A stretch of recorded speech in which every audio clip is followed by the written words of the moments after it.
We must talk about Trump. There's a lot going on. He's been doing so much recently. We've designed a separate announcement for it.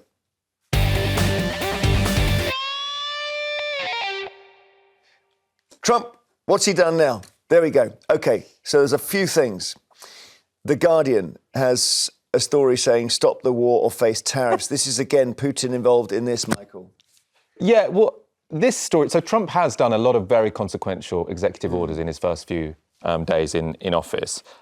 This one I find a bit confusing because, obviously, the United States already has really strong sanctions on Russia. Now, tariffs... That's when you charge a percentage of the price of an import. But America doesn't have any imports from Russia. So I don't know how you apply tariffs Doesn't it have any imports from Russia? On a country that you've already sanctioned. No, because they've got the strongest sanctions on Russia they've ever had. Russia's been sanctioned ever since it... I know it's been sanctioned. I didn't know if Russia exported nothing. I mean, I guess you would... To America, yeah. So they export stuff... You wouldn't buy a Russian fridge, would you? Yeah, well, I think it's illegal to buy anything from Russia if you're in the United States. Is it? So then the idea that you apply 10% tariffs doesn't really make any sense. But look, Trump has basically said to Putin, stop the war right now or I'm going to get heavy on you. And it's a really interesting test of how much Trump can do with words, isn't it? Yeah. It is. I mean, he's already, even before he took office, has had a huge impact on the Middle East and on what's going on there. Oh, because Biden says that was him. Oh, of course he does. Yeah. Yeah, it took him a very long time, didn't it? But why didn't... As soon as Trump's imminently about to take office, then there's movement. But I wonder why, if you're Netanyahu or Hamas, why you don't wait till day one of Trump to do your deal and you do it under Biden? Because you know what's coming. You don't push it till the last minute. All right, let me have a look at this. This is him. This is Trump on Russia. I'm not looking to hurt. It's quite long.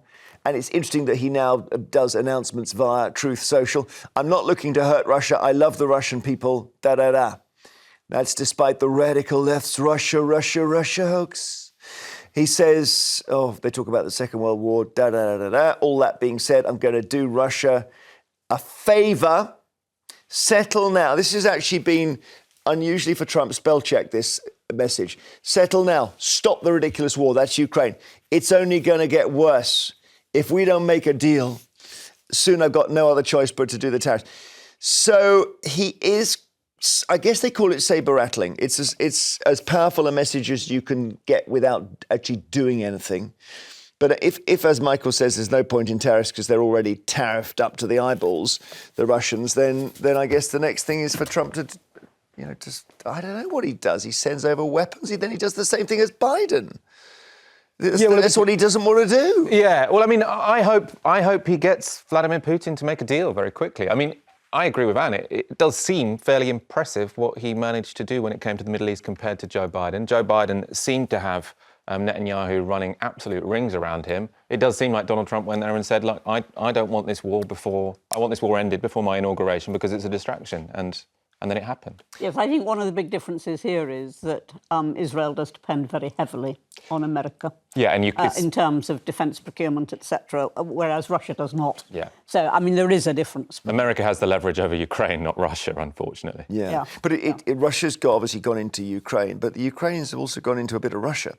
And I think Putin won't be able to accept just a frozen border where the troops are now because he would lose some of Russia. Oh, yeah, he'll get back that little bit of Russia. I mean, all the arguments will be over bits of the area like the Donbass. Donbass, yeah. Yeah.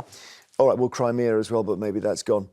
This is what Trump told reporters on the first day of his latest presidency. Take a look. Zelensky wants to make a deal. I don't know if Putin does. He might not. I don't know. He should make a deal. I think he's destroying Russia by not making a deal. Yeah, it sounds, because he talked previously about admiring Putin, but I think Putin's now in his way. So this is going to be very, very interesting. There's also, just while we're on our Trump watch and what's he done now, can we see that little sting again, please? Here we go.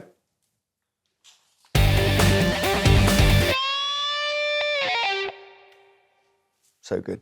1,500 active duty troops headed to the US-Mexico border. So this is all part of, effectively, you can't build a wall on day one, but you are sending the army down to patrol your own border. Anything else of Trump? There's, there's also the pardons. Oh, I mean, it's amazing. for a mature democracy, that one man, I mean, both Biden pardoning members of his own family. Well, pre-pardoning them for things they haven't been... Yeah, and Trump, I mean, doing it for the people who were rioting on Capitol Hill.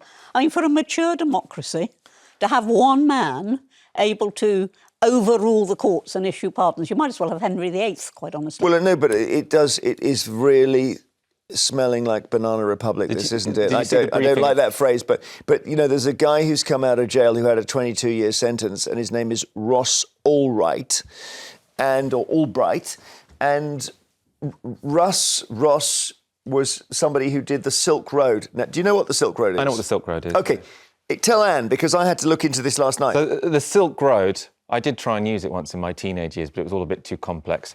You can buy drugs, you can buy other illicit items. Well, you can't anymore because it's been shut down. Yeah. But it was sort of part of that libertarian scene. The dark where you web. can buy illegal things and you bought it with blockchain currencies. And this guy ran that site. He was a big hero among libertarians because the whole point is this is trade that governments can't get involved in. He was put in prison and Trump has just pardoned him. But also, I mean, it was drugs, but you could even buy a hitman and stuff. I think it was the front end of the dark web, essentially. And the guy made $1 billion or more because he was taking a cut of every single deal. You could get, I'd looked at some screenshots of it last night just to see what was going on. You could buy like crystal meth and stuff on it. You know, you could organise hitmen, and part of the case against him, which never went to conviction, was that he had personally paid for 4 people to be killed. So he was a bad person.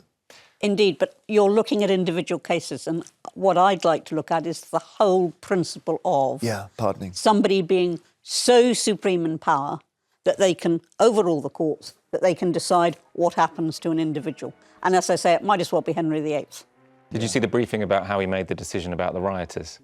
So apparently there was lots of discussion within the White House that they didn't want to pardon necessarily the violent ones, so the ones who'd attacked police officers, for example. And then apparently Donald Trump just says, F it, pardon them all.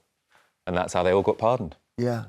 But it's an extraordinary power. It's amazing. For a modern democracy. It's amazing. Oh, no, it's the giveaway, it's the sign, isn't it, that they're still, I suppose they're still in infancy in some strange way.